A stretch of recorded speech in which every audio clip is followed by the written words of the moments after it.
ఒక చెట్టును కానీ చూస్తే చెట్టుకి ట్రంక్ ఉంటుంది. ట్రంక్ అంటే అంటారు తెలుగులో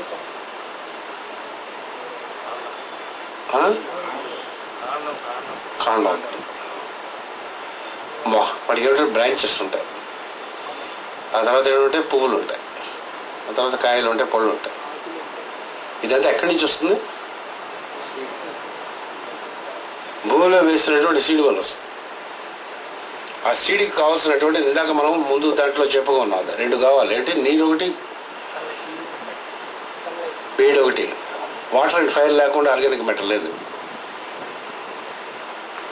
అది ఆ 2 కోఆపరేట్ చేస్తుండే అంటే ఇప్పుడు ఫైర్ అంటే హీట్ అండ్ వాటర్, ఈ 2 కోఆపరేట్ చేస్తున్నప్పుడు సీడ్ ఏమిటవుతుంది? జర్మినేట్ చేస్తుంది.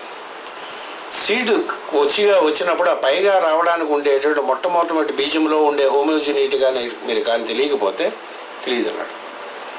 ఒక్కొక్క బీజమునకు ఒక్కొక్క రకమైన వృక్షం వస్తుంది. ఈ సృష్టి అంతా వృక్షం మెయింటైన్ చేసుకోమన్నాడు.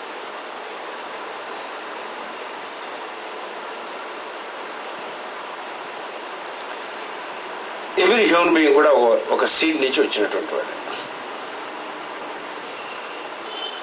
ఒక సీడ్ ఉంటుంది సార్ ముందు. దాన్నే మీరు ఏమంటారు?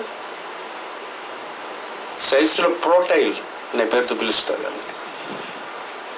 అంతేనా?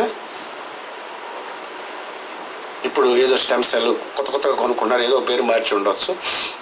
మొత్తం బీజం అనేటటువంటిది ఒకటి ఉంటుంది.